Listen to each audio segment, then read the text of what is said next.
ไปครบ3 วัยสาวบัวละพา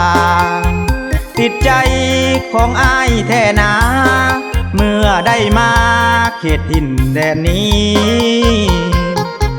ดินแดนเขาขาวผู้สาวก็น้ำใจดีติดใจของอ้ายอีหลี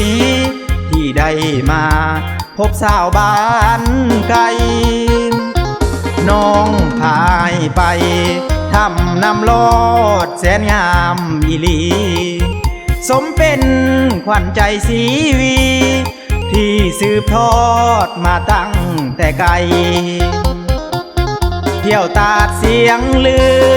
ที่เขาสาว่างามเหลือหลายเห็นแล้วติดอกติดใจอ้ายลืมบ่ได้ดอกเด้อคนดีหัวใจอ้ายนี้มันหล่นอยู่พี่แล้วนะอยากให้สาวบัวละพาจงรักษามันไว้ให้ดีอย่าลืมสัญญาที่แคมเซ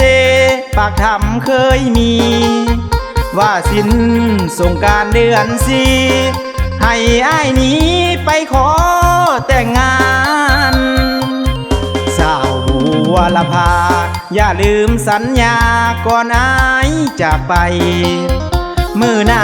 อ้ายสิมาใหม่ร่วมดูดเหล้าให้กับแม่ตาหวานอย่าลืมสัญญาบอกว่า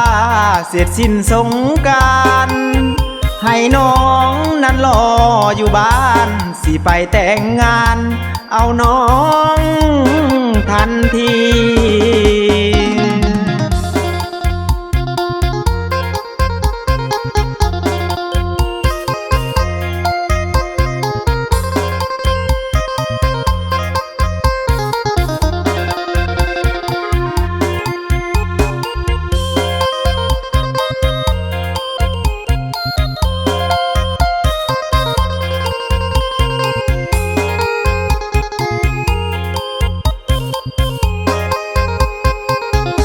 หัวใจอ้ายนี้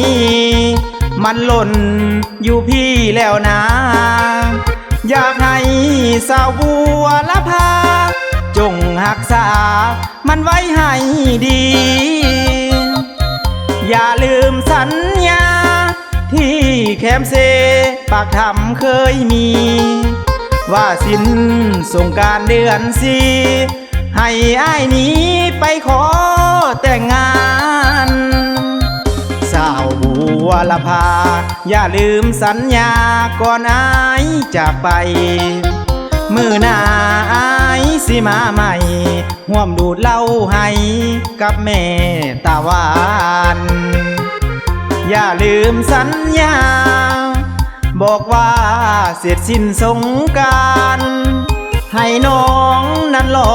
อยู่บ้านสิไปแต่งงานเอาน้องทันที